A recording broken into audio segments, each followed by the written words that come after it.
Bonjour à tous, c'est l'heure de Bien dans ma tête, votre magazine psycho sur MCS Bien-être. Bonjour Serge. Bonjour Frédéric.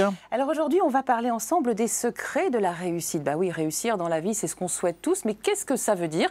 Eh bien pour certains, c'est peut-être réussir professionnellement, être reconnu, gagner beaucoup d'argent, et puis pour d'autres, ce sera plutôt une vie de famille, de couple épanouie, heureuse et harmonieuse. Mais alors, qu'est-ce qui motive l'envie de réussir? Quelles sont nos références? Et pourquoi dans nos sociétés occidentales, finalement, on met en avant quasi systématiquement la réussite matérielle, alors que dans d'autres cultures, c'est plutôt l'épanouissement personnel et spirituel qui prime. Eh bien, aujourd'hui, on va tenter de percer les secrets bien gardés de la réussite. Alors Serge, ça fait un petit moment qu'on travaille ensemble. J'ai remarqué que vous n'avez pas à votre poignet la fameuse montre des hommes qui ont réussi. C'est vrai, vous avez remarqué. Ouais, c'est ça, si Séguéla était là... Je devrais m'en inquiéter peut-être. Hein. Vous avez raté votre vie d'après Jacques Séguéla, c'est ça le problème. Hein. Moi, je vais vous faire une confidence, je suis particulièrement affectionné à ces petites montres en plastique qui coûtent rien et qu'on peut jeter une fois qu'elles ne marchent plus. Mais ça en dit long quand même sur tout ce qu'il nous faut avoir pour avoir tous les stigmates de la réussite aujourd'hui. Effectivement, la réussite matérielle, la belle montre, la belle maison, la belle femme, les beaux enfants, les beaux bijoux, le beau métier, tout doit être absolument nickel. C'est quand même une pression extrêmement forte qui pèse sur nous. Et moi, j'en constate les effets tous les jours dans ma pratique. Des gens dont on pourrait penser qu'ils ont tout pour être bien, mais ça n'est jamais assez. Toujours ce sentiment d'avoir raté sa vie parce que justement, on n'a pas tous les critères qui sont réunis. Donc, j'espère qu'on va vous aider à réfléchir aujourd'hui sur trouver des critères qui soient les vôtres et qui vous permettent d'être apaisés dans votre épanouissement. On va tout de suite accueillir notre invité du jour. On a réussi à avoir Christelle Cronier. Bonjour Christelle. Bonjour. Comment allez-vous? Bonjour. Eh bien, ça va super, merci. Bon, soyez la bienvenue sur le plateau de Bien dans ma tête. Christelle, vous êtes journaliste, écrivain. Vous êtes passionnée par les interviews de personnalités que vous réalisez d'ailleurs de manière bienveillante. Ça, c'est très important. On en parlait avant de faire cette émission. Et décalée, vous avez écrit plusieurs ouvrages, dont Le pari secret des stars de télé, L'amour comme au cinéma et Qu'est-ce que réussir dans sa vie, voilà, avec Valérie Attinelli, préfacé par Jacques Séguéla, le fameux homme à la montre. Voilà, la montre qui vaut très très cher et qui est un signe de réussite. Christelle, j'ai une question perso pour commencer cette émission. Vous côtoyez beaucoup de personnalités, vous l'avez fait pour écrire ce livre. Une vingtaine de personnalités se sont livrées, se sont mises à nu. À votre avis, est-ce que ces gens-là sont très heureux ou plus heureux que d'autres ? Moi, en effet, j'ai pu voir un petit peu l'envers de la médaille au fil de différentes interviews ou en les côtoyant. Et je me rends compte que finalement, il y en a beaucoup qui sont très seuls dans leur grande maison. Et belle maison. Mais en fait, pourquoi ils sont seuls? Parce que très souvent, ils ont eu un rêve, ils l'ont atteint. Et derrière, ils n'arrivent pas, ils n'ont pas su renouveler ce rêve. Donc après, une fois que le rêve n'existe plus, qu'est-ce qu'on fait derrière? Donc là, c'est un peu le vide. Et c'est ce que dit Edgar Gros-Pierron, le champion olympique de ski de boss par exemple, c'est-à-dire qu'il faut arriver à ne pas s'installer dans le confort. Il faut toujours tout remettre en jeu, c'est ce que dit Antoine Decaune. Enrico Macias, lui, il parle de la culture du doute, de ne pas se reposer sur ses lauriers. Voilà. C'est très, très important cette question du rêve qu'on cherche à atteindre, parce que toute la question c'est de savoir si ce rêve c'est le nôtre ou c'est le rêve de quelqu'un d'autre. Est-ce que c'est le rêve qui est véhiculé dans la société? Effectivement, dans nos sociétés occidentales, c'est plutôt la réussite matérielle qui est prônée. Est-ce que c'est un rêve qui vous est transmis par vos parents? Et Dieu sait que nos parents, et voilà, ils veulent nous transmettre, et que les parents de stars, et ben souvent c'est aussi des parents qui ont peut-être rêvé pour leur enfant qu'ils puissent faire telle et telle carrière. On le voit bien aujourd'hui avec les concours de mini-miss et autres. Il y a quelque chose en psychanalyse qu'on appelle l'idéal du moi. Vous savez, l'idéal du moi, c'est une espèce d'instance qu'on a dans la tête et où se déposent toutes les injonctions de nos parents et de la société pour justement réussir sa vie. Et on se conforme, on essaye de se conformer le mieux possible à cet idéal du moi. Mais si tout au long de notre vie, on ne remet pas en question cet idéal, si on ne se demande pas entre soi et soi, qu'est-ce qu'on a vraiment envie d'atteindre? Quels sont nos propres critères de réussite? Eh bien, malheureusement, on peut se retrouver très riche et très célèbre, tout seul dans un grand salon, et très seul. Et je le vois aussi dans mon cabinet. Moi, j'ai la chance de côtoyer des patients qui sont aussi bien des critères de réussite, des critères de célébrité que des gens beaucoup plus anonymes et beaucoup plus, qui ont beaucoup moins réussi socialement leur vie. Eh bien, finalement, c'est toujours la même chose. Hein. Oui, parce que ça demande aussi beaucoup de sacrifices, ça demande aussi parfois d'accepter de vendre son âme. Donc, et moi, je me souviens de Thomas Dutronc qui me disait que ses parents, en fait, lui avaient dit « fais ce que tu veux, mais fais-le bien ». Et ça, j'avais trouvé ça formidable, parce que je me dis qu'au lieu d'avoir une éducation où on essaye de diriger quelqu'un, lui donner cette liberté dans la tête, je pense qu'une fois qu'on a ça, on peut tout faire. Hein. C'est toute la difficulté des parents aujourd'hui, c'est-à-dire à la fois transmettre un idéal, transmettre un désir, encourager leur enfant, ne pas le laisser justement dans un trop de choix dans lesquels il va se perdre, et en même temps ne pas le contraindre avec ses choix, c'est-à-dire ne pas trop diriger sa vie pour qu'à un moment il se réveille et il dise mais au fond j'ai fait exactement le contraire de ce que je me sentais être. Donc donner du sens à sa vie, bien faire ce qu'on a envie de faire, voilà, et ne pas se laisser forcément influencer par l'entourage. Hein. Voilà, on va parler de tout ça bien sûr dans notre émission. Tout de suite, je vous propose de découvrir le micro-trottoir de Bien dans ma tête. Léa Pascalini est allée à votre rencontre pour savoir ce que vous pensez de la réussite. Regardez.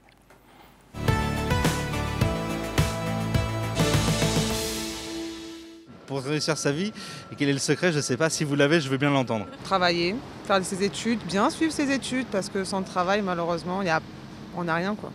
Il faut y croire, persévérer, malgré et contre tout.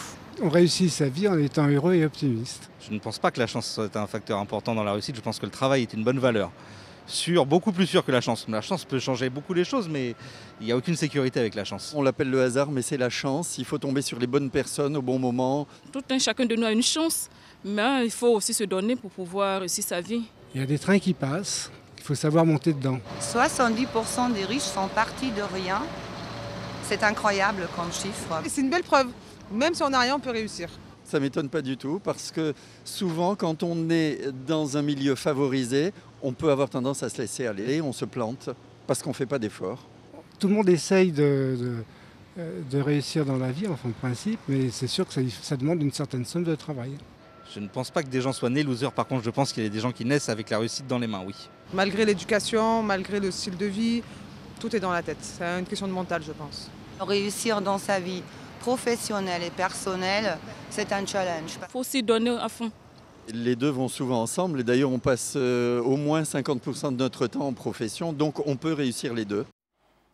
On peut réussir les deux, du mental, de la chance, du travail, beaucoup d'efforts finalement. Beaucoup d'efforts, et oui, ils ont bien conscience que finalement la réussite, c'est pas juste une cuillère dorée qu'on a dans la bouche, ça vous tombe pas dessus, ça vous tombe pas du ciel. Vous savez, Freud, auquel je me réfère souvent, comme par hasard, c'est mon copain. Alors lui, il parlait pas de réussite parce qu'à l'époque, on s'intéressait pas tellement à la réussite, mais il parlait de guérison. Il disait, se sentir mieux, aller bien, c'est aimer et travailler. C'est retrouver la capacité d'aimer et de travailler. Alors cette notion de travail, on l'entend beaucoup et c'est vrai, parce que travailler, ça veut dire être actif, ça veut dire s'engager, ça veut dire avoir le sentiment qu'on n'est pas une victime de l'existence, mais qu'on prend les rênes de sa propre existence. Aimer, on ne l'a pas beaucoup entendu. C'est ce que j'allais dire. Ça m'étonne. On parle beaucoup du travail, mais beaucoup moins de l'épanouissement personnel. Voilà, peut-être qu'il aurait fallu un peu plus interroger les micro-trottoirs, mais bien évidemment, c'est le deuxième pôle, c'est-à-dire c'est justement sortir du moi, je me regarde le nombril et je vois à quel point je suis mal et je suis malheureux, parce que réussir sa vie, c'est aussi tout de même être dans l'empathie avec les autres et pouvoir aimer et éventuellement aider les autres. Oui, parce qu'il faut faire la différence entre réussir sa vie et réussir dans la vie. C'est ce que me disait Patrick Poivre d'Arvor. Il me disait, je préfère réussir ma vie. Ma vie que réussir dans la vie. Bon, il a réussi les deux, en l'occurrence. Comme quoi, c'est possible. On le verra tout au long de cette émission. Alors, Christelle, dans Bien dans ma tête, on aime bien recueillir les questions de nos téléspectateurs. On va commencer avec cette première question. Elle est de Fanny. Fanny, elle a 25 ans et elle nous dit, je vois toutes mes copines réussir autour de moi. Elles ont tout un boulot, un mec, un appart. J'ai l'impression que quelque chose cloche chez moi, cloche. Alors, attends, Fanny, elle a 25 ans, elle est toute jeune. Mais vous savez ce qui cloche chez Fanny ? Alors, on parlait des injonctions des parents qui peuvent être un petit peu trop écrasantes. Mais là, elle parle de la rivalité, c'est-à-dire ce qui la relie à ses copines, à ses frères et sœurs, etc.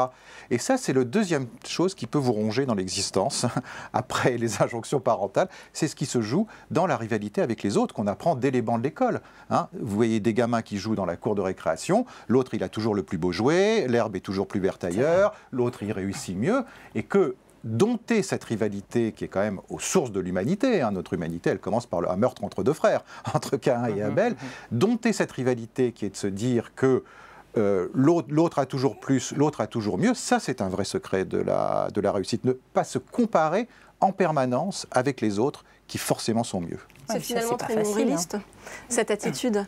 Et si on va un peu plus vers les autres qu'on apprend à donner, je pense que les gens qui ne savent pas donner ne savent pas ce qu'ils perdent. Oui, et c'est un poison. Et ça, je crois que pour les parents, être attentifs à ça, ce qui se joue entre les frères et sœurs, ce qui se joue entre les camarades de classe, c'est-à-dire justement transmettre d'autres valeurs que celle de cette rivalité autour du plus beau jouet, de la plus belle robe, de la plus grande réussite. Ça, c'est extrêmement important. Peut-être que finalement, les parents, l'entourage ne se rendent pas compte que très inconsciemment, on transmet ce genre de choses. Hein. On est toujours en train de demander à un enfant de bien travailler, de mieux travailler. Oui, voilà. mais parce que c'est aussi... Absolument, et c'est quelque chose qu'on a tendance à stimuler chez les enfants. Regarde ton frère, il réussit mieux à l'école. Regarde ton copain, lui, il est meilleur au tennis, etc. etc. Moi, j'essaie de faire différemment avec mes enfants. Ayant vu tout ça, je me dis, au lieu de quand ils vont à l'école, au lieu de leur dire travaille bien, je leur dis amuse-toi.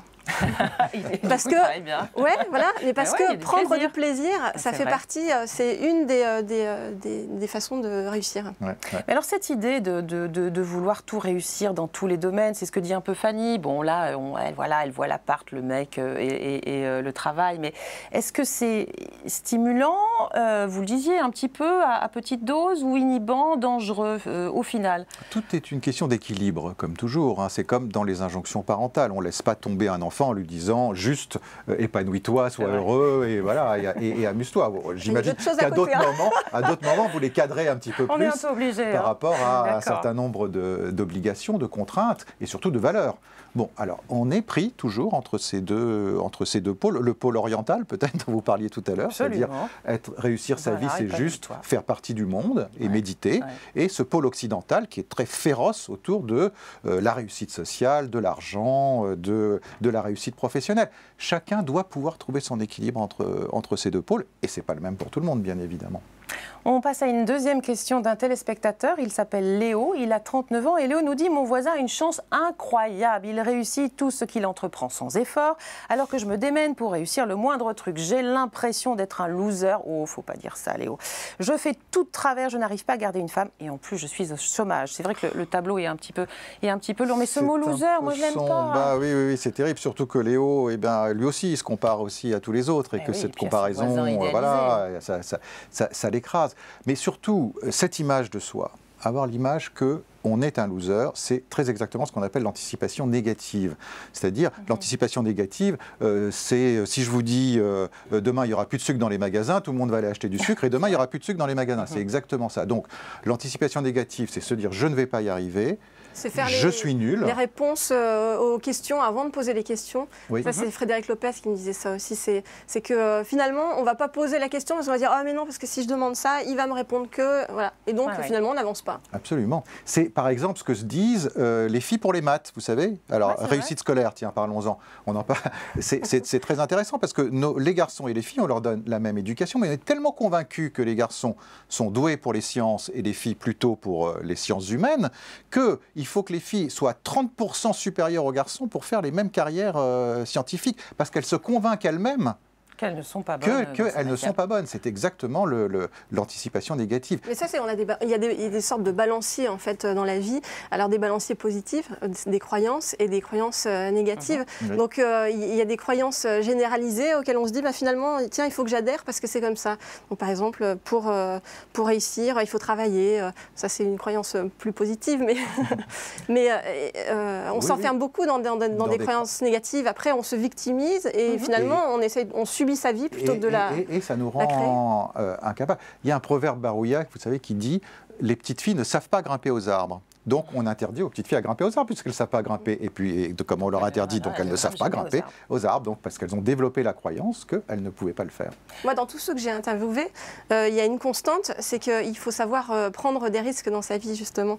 Et il y a aussi le fait de se dire il faut aller au-delà de ses peurs, la peur de prendre des risques, la peur du jugement des autres, la peur il y a aussi la peur de la réussite. C'est-à-dire la réussite va impliquer un changement de vie. Donc qu'est-ce que je vais faire derrière Tout à fait. Et la peur de la réussite, ça peut être par exemple réussir mieux que ses parents. Oui. avoir plus d'argent ou un métier plus prestigieux que celui de son propre père. Et là, ça peut inhiber bien des hommes qui vont avoir le sentiment d'être un traître par rapport à leur famille. Mais pour revenir à la chance, Frédéric... Je voulais qu'on parle de la chance, Voilà. que Léo en parle de cette notion de chance, et je voulais savoir ce que vous en pensiez, vous, Christelle. Moi, de tout ce que j'ai pu observer et au fil des interviews que j'ai pu faire, je me suis rendu compte qu'on ne peut pas dire j'ai pas de chance. La chance, elle se provoque, la chance, elle se guette. Il faut être juste ouvert à l'imprévu. C'est ce que me disait Brahim Asloum, avoir un esprit complètement ouvert. Il faut... Il faut. Il faut. Non, mais c'est vrai que cette notion de chance, voilà, on dit un tel a de la chance, moi j'en ai pas. Bon, alors c'est réglé, là aussi c'est une croyance négative, c'est facile de dire ça. À partir du moment où j'ai pas de chance. C'est-à-dire, alors on ne peut pas faire comme si effectivement certains n'avaient pas plus de chance que l'autre. Si vous avez une maladie, quelque chose qui vous tombe dessus, malheureusement.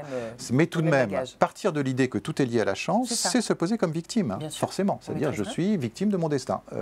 Je n'y peux rien, c'est la vie, c'est le bon Dieu, c'est qui vous voulez, qui a décidé pour moi. Or, la chance, effectivement, c'est aussi une question d'aller la chercher par les dents parfois, mais de la reconnaître quand elle passe. Et de la reconnaître quand elle passe. C'est Louis Pasteur, l'inventeur du vaccin, qui disait ça, que la chance vient à ceux qui ont l'esprit plus ouvert. Certainement. Qu'est-ce que je voulais vous dire, moi? Oui, c'est ça. Moi, Léo, je suis désolée, mais cette idée de loser, j'aime pas ça. Comment est-ce qu'on peut aider Léo à ne plus penser qu'il est un loser? Est-ce qu'il faut qu'il déménage, qu'il achète des doubles rideaux pour plus voir son voisin? Qu'est-ce qu'il faut faire? Il faut qu'il déménage un petit peu des petits meubles à l'intérieur de lui, c'est-à-dire qu'il revisite un petit peu la façon dont il a construit cette image négative de lui-même, ce manque d'estime de lui-même. Ça, c'est forcément quelque chose qui lui a été transmis. Il n'a pas été assez encouragé, on ne l'a pas assez porté pour lui montrer qu'il était une personne bien, pas extraordinaire, mais en tout cas pas méprisable. Donc je crois qu'il faudrait qu'il retravaille un petit peu tout ça.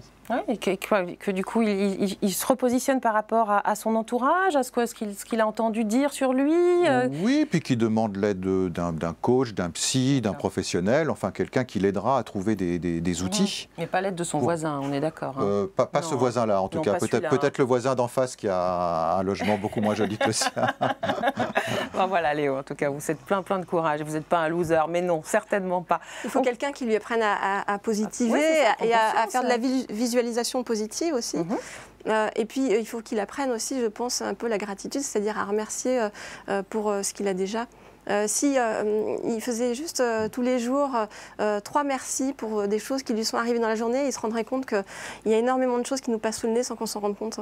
Et des belles choses. Et peut-être aussi 3 merci pour tout ce qui ne lui est pas arrivé, un camion qui lui est tombé sur la tête, un cancer qui lui est... Mais oui, c'est souvent quand on perd toutes ces conditions de l'estime et de la réussite qu'on se rend compte qu'en fait, on les avait. On va découvrir tout de suite une 3e question d'un téléspectateur. Il s'appelle Michael, il a 45 ans. Et Michael nous dit « J'étais sous les feux des projecteurs à 25 ans. C'est ça. Et même plus, ça a duré un petit moment, je pense. Voilà. Et maintenant, il est chômeur, Michael, et il nous dit « La réussite, pour moi, était complètement éphémère. » Alors là, on passe d'un état, comme le dit Mickaël, sous les feux de la rampe, de la gloire, une reconnaissance, à plus rien, plus aucune reconnaissance sociale. C'est super dur à vivre, ça. On va en parler, bien sûr, Christelle, de ces personnalités qui sont tombées. On tombe, on peut se relever, comment on fait? On peut se relever, c'est un long chemin, mais ça veut dire revisiter les choses qui sont l'essentiel pour soi. C'est se remettre en contact et en connexion avec soi-même, dans la mesure où souvent la réussite vous a projeté hors de vous-même, surtout si c'est une réussite encore plus médiatisée, par exemple, où on ne s'appartient plus. On n'est plus soi, on appartient au désir des autres, finalement, et son propre désir, il passe souvent à l'as. Et quand on est pris dans des trajectoires trop fortes de réussite, c'est quelque chose qui peut vous arriver. Donc, se reconnecter avec ses besoins les plus profonds, ses besoins les plus élémentaires. Écoutez, l'autre jour, j'ai rencontré un ancien chef d'entreprise, qui est un petit peu dans son cas. Eh bien, il est allé faire tout ce dont il avait rêvé, c'est-à-dire avoir des ruches et récolter du miel dans un petit coin. Alors, ça fait un peu cliché quand on dit ça. Je ne dis pas à tout le monde d'aller prendre des ruches. Mais il a trouvé son truc. Il a trouvé ce qui lui permettait de se reconnecter avec la nature, avec lui, avec quelque chose de plus profond. Et je peux vous dire qu'il est parfaitement heureux avec ses ruches et son miel. Christelle, les personnalités que vous avez rencontrées ont eu des moments de dégringolade, de doute, sont remontées. Qu'est-ce qu'elles vous ont dit sur le sujet ?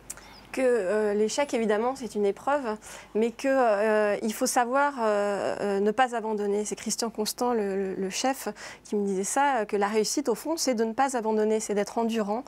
Et un échec, s'il vient vers nous, et s'il vient parfois aussi à répétition, c'est qu'au final, la vie veut nous dire quelque chose. Elle veut nous apprendre à dépasser ça autrement. C'est comme la mouche qui est face à la fenêtre et qui se cogne tout le temps dans la fenêtre et qui, si elle prend un petit peu de recul et qu'elle lâche un petit peu prise, elle voit que finalement celle d'à côté est ouverte. C'est ça. C'est plutôt une belle image. Mais par rapport à Michael, qu'est-ce qu'on peut lui conseiller ? Michael a forcément une expérience, des ressources qu'il a acquis voilà, quand il était sous les feux de la rampe, comme il le dit. Comment il peut réutiliser tout ça pour s'en sortir et puis retrouver une estime de lui surtout ? Oui, c'est un petit peu comme tout à l'heure. Il y a deux possibilités. Celle de retrouver un dynamisme professionnel. Là, on est plutôt dans le domaine des coachs qui vont essayer de trouver justement quelles sont ses ressources, est-ce qu'il peut les utiliser autrement, différemment, rebondir dans tout à fait peut-être une autre carrière, quelque chose comme ça. Ou la question de l'estime de lui-même qui a été un petit peu ébranlée par rapport à ça, pour qu'il puisse vraiment la revisiter et voir où est-ce qu'il la situe, cette estime du même, jusqu'à quel point c'est justement cet idéal du moi qui n'est pas tout à fait lui, qui a fonctionné pour lui jusqu'à présent, et jusqu'à quel point il peut se retrouver lui-même, peut-être dans d'autres désirs et dans d'autres projets. Mais c'est aussi quelque chose que Michael peut faire tout seul. Christelle évoquait la petite mouche là, qui se heurte contre la vitre et qui finalement, en se reculant, voit les choses de manière différente. Michael, il a des ressources qu'il peut mettre à profit. Moi, je crois qu'il y a 1000 façons de penser à soi. Alors, il y a évidemment des professionnels qui sont là pour ça. Et qui ont s'il n'a pas les moyens, s'il est un peu seul. Et on peut participer à un groupe qui fait de la méditation, par exemple, et en étant comme ça avec d'autres, déjà, dans un lien avec d'autres personnes, pouvoir se retrouver soi-même un petit peu plus tranquillement, sans toutes ces afférences de l'extérieur. Je crois que le plus important, c'est de retrouver un peu le goût des autres. C'est-à-dire parce que c'est les autres qui vous donnent cette énergie d'être au monde. C'est pas à l'intérieur de soi qu'on doit la trouver. C'est l'esprit d'équipe. Absolument. Christian Cabrol, qui a fait les premières grèves du cœur, me disait ça, c'est que vraiment, ce qui l'a fait avancer, c'est l'esprit d'équipe, c'est ce sentiment d'être un peu chef de commando, et que ça, c'était une constante dans toutes les personnalités que j'ai pu rencontrer, qu'en effet, comme dit Serge, il faut être à la bonne place à l'intérieur, c'est-à-dire savoir exactement qui on est, essayer de sortir un petit peu du masque social qu'on a tous et d'essayer de faire coïncider un petit peu les deux images. Déjà là, il se sentira beaucoup mieux. Et puis, il faut essayer de retrouver du plaisir dans ce qu'on fait, d'aller vers quelque chose qui passionne, d'aller vers quelque chose qui fait rêver, parce qu'on est dans une société où on nous dit beaucoup que, quand on rêve, on est un peu dans le pays des bisounours, c'est ça, alors qu'au fond, le rêve, c'est un vrai moteur. Et sortir de soi, sortir de cette obsession de soi. Excusez-moi, là aussi c'est peut-être un petit peu une image un peu bateau, mais tout de même, vous allez au Resto du Cœur de soir aider à servir la soupe aux gens qui sont les plus démunis. Vous recevez un sourire, vous recevez un merci, vous recevez une gratitude, vous avez l'impression justement de sortir de votre routine et de faire quelque chose pour les autres. Ça fait beaucoup plus de bien que parfois une longue thérapie. C'est un psy qui vous dit ça. C'est chouette. Il y a un film que j'adore qui s'appelle Into the Wild, je ne sais pas si vous connaissez, de Sean Penn. Et c'est ça, à la fin du film, le bonheur n'est réel que partagé. Oui, c'est l'histoire d'un jeune homme qui décide de s'extraire, c'est ça, de la société, et de partir vivre une aventure initiatique tout seul. Il en meurt d'ailleurs. Il s'y brûle, Et il s'y brûle, très très beau film. C'est un beau conseil de Christelle Cronier. Regardez Into the Wild. On va tout de suite regarder un reportage, non pas un film, c'est un reportage de Julie M. Elle est allée à la rencontre de Laurence Darnaud, dénicheuse de talent. Elle a fondé une agence de détecteurs de talent et elle nous donne les 10 clés de la réussite. Regardez.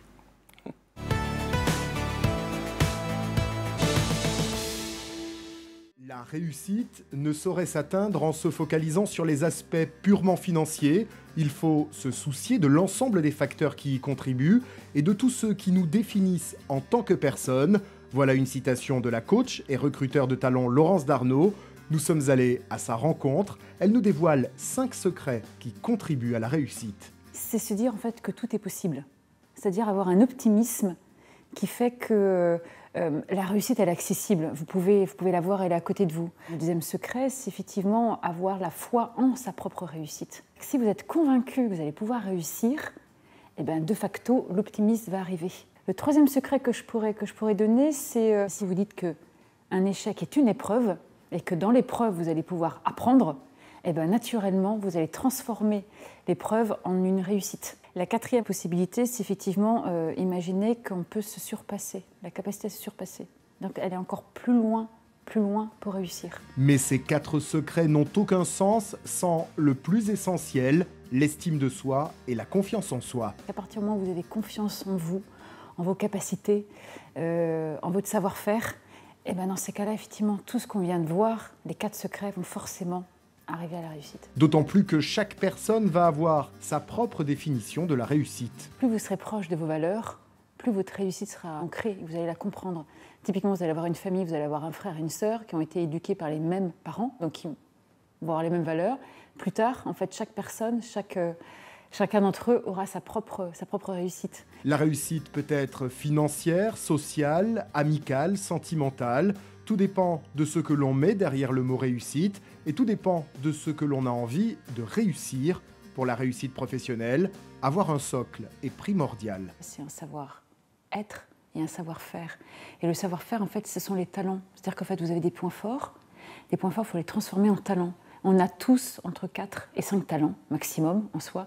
Et les talents, ça peut être l'organisation, ça peut être l'empathie, ça peut être la connexion. Et plus vous saurez quels sont vos talents, plus en fait vous serez dans votre zone de confort et plus en fait vous allez dans la réussite. Pourtant, nous avons tous entendu certaines personnes exprimer le fait qu'elles n'ont tout simplement pas de chance. Mais ce qu'il faut savoir, c'est que la chance, ça se provoque. Je pense que chacun est responsable de sa vie. À partir du moment où vous allez mettre les actions en place et créer une dynamique, la chance naturellement va arriver. À partir du moment où vous rentrez dans une dynamique, à partir du moment où vous y croyez, toutes les opportunités vont se créer et de là, on dira effectivement que la chance arrive. Voici une petite astuce à réaliser quotidiennement, c'est très simple et cela vous aidera à rester positif. Le soir, avant de vous coucher, vous prenez un bloc-notes et vous notez les 3 choses positives qui se sont produites dans la journée. Vous allez voir en fait au départ que ça va être très difficile de trouver une chose, voire 2 choses. Et puis au fur et à mesure, vous allez en trouver de plus en plus. Et tout ça, ça participe à être dans la psychologie positive. Et à partir du moment où vous êtes dans la psychologie positive, naturellement, la réussite va arriver. Au-delà des secrets de la réussite, l'important est d'oser être soi-même. Et lorsque la confiance en soi est là, tout est possible. Voilà, c'est une histoire de confiance, d'estime, hein, la psychologie positive, Serge En positive. Alors moi, dans les 3 trucs que je vais écrire ce soir, ce qui a illuminé ma journée, c'est d'avoir présenté cette émission avec vous, Frédéric, par exemple. C'est un bonheur. La même chose.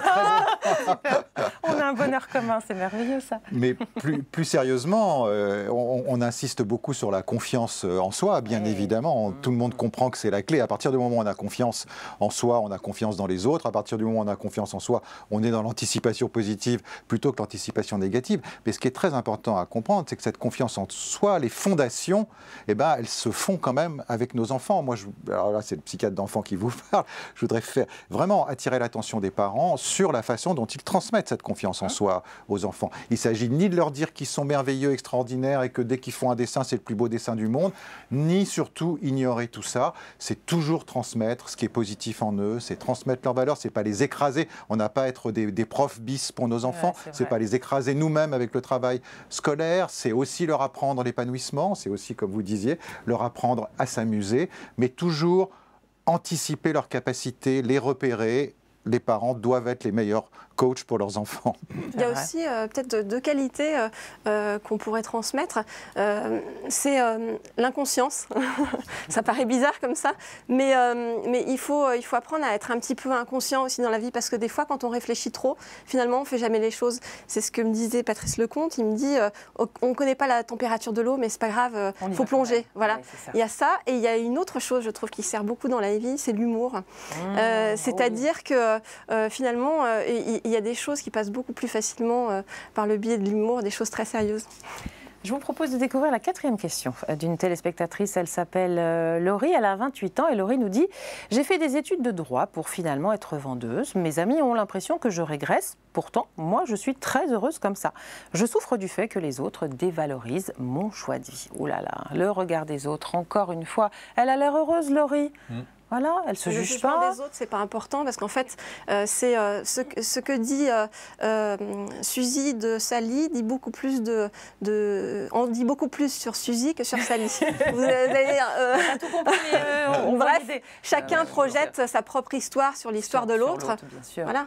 Oui, alors mais c'est important quand même parce que parfois ça peut être très très handicapant, très intrusif. Surtout pour ces histoires un peu de déclassement social, c'est-à-dire que des parents qui sont des universitaires, qui ont fait des études, qui ont fait des carrières brillantes, ont beaucoup de mal à supporter que leurs enfants ne suivent pas cette voie, parce que c'est comme s'ils leur disaient finalement votre exemple, je le trouve pas terrible, il m'intéresse pas, et moi j'ai envie de trouver ailleurs les conditions de mon propre épanouissement. Donc c'est comme si c'était une certaine forme de rejet. Si vous êtes dans un cercle social aussi, qui ne suit pas un petit peu là où vous en êtes, ils vous renvoient la même chose. Comme vous dites, ils parlent d'eux-mêmes, ils parlent de ce que pour eux, de ce que pour eux a été un critère de réussite et de bonheur. Il faut apprendre à se renforcer un peu à l'intérieur tout à fait. Pour ne pas se laisser atteindre par tous ces... S'appuyer sur... Elle dit qu'elle a la sensation d'être heureuse. Ça, c'est formidable. Le bonheur, ça se transmet. Si elle peut diffuser autour d'elle, tout simplement, et sans forfanterie, son sentiment d'être heureuse, à mon avis, c'est tous les autres qui vont s'interroger sur eux-mêmes et pas l'interroger sur sa carrière. Je pense aussi. Je pense que tout ça va rejaillir et dans le bon sens. Laurie, continuez, gardez la foi. On va aller voir du côté des idées reçues. L'idée reçue du jour est donc une réussite ou pas? On le découvre tout de suite.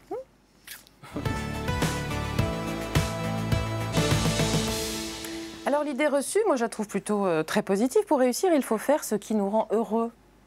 Ça m'a l'air d'être une bonne idée, ça. Oui, mais comme toute idée reçue, elle est à la fois vraie et fausse. Non, moi j'aimais bien celle-là pour une fois. Mais non, parce que regardez un pianiste qui fait des gammes 8 heures par jour et il déteste ça, il s'embête, mais que c'est ce qui va lui permettre dans un deuxième temps de s'épanouir. Oui, mais il aime jouer du son piano. Instrument. Après qu'ils doivent travailler pour ça. Oui, mais je peux vous dire que le travail au piano, ça ne le rend pas heureux. Et que la nageuse de compétition qui fait 30 km par jour, etc. Bonjour Laure Manodou, absolument.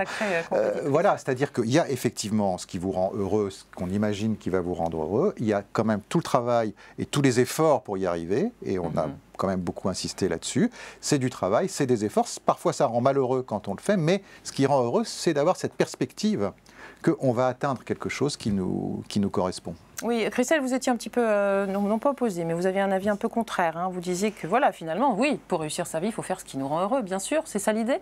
Oui, moi je pense qu'il faut faire ce qui nous rend heureux, puis il faut se contenter aussi de ce qu'on a. Il faut apprendre ça, c'est-à-dire qu'il faut se dire que le bonheur, il est là maintenant. Ma vie aujourd'hui, elle est parfaite, même s'il y a plein de petites choses qu'il faut que j'améliore. Pas moi, chacun. Enfin, moi aussi. mais juste partir de ça, et je pense que la réussite, c'est ça dans la tête. Et c'est de se dire aussi, comme m'avait dit Thomas Dutronc, accroche ta charrue à une étoile. J'aime bien ça. Oh, c'est joli. Belle idée. On va demander à Serge Effès d'accrocher sa prescription sur la réussite. Qu'est-ce qu'on peut dire sur ces secrets de la réussite? On a dit beaucoup de choses déjà. On a déjà dit beaucoup de choses. Regardons la bouteille à moitié pleine plutôt que la bouteille à moitié vide, Frédéric. On le sait bien. On le sait bien que tout nous pousse plutôt à regarder nos échecs, ce qui ne va pas, ce que le voisin a de mieux, ce que les parents ont voulu et qu'on n'a pas réussi. Regardons effectivement au quotidien tout ce qu'on a et tout ce qu'on a fait et tout ce qu'on a réussi. Et mon petit conseil pour les parents qui vont permettre à leurs enfants de réussir leur existence, c'est surtout de leur transmettre des valeurs, de parler avec eux, de leur transmettre des idéaux, de ne pas avoir peur de leur transmettre tout ça et de leur permettre à ces enfants de les remettre en question et de les combattre. C'est dans ce combat-là qu'ils vont réussir à s'exprimer. C'est la belle idée. Et pour continuer à réfléchir sur le sujet, on vous propose comme d'habitude quelques ouvrages. On va commencer par des livres. Il y a tout d'abord Les gestes du succès, les mots de la réussite de Joseph Messinger. Qu'est-ce qu'une vie réussie de Luc Ferry. Et le livre, bien sûr, de notre invitée, Christelle Cronier, coécrit avec Valeria Attinella et préfacé par Jacques Séguéla. Qu'est-ce que réussir sa vie sans complexe, avec beaucoup de générosité? Une vingtaine de personnalités se mettent à nu et parlent de cette notion de réussite, de leur réussite.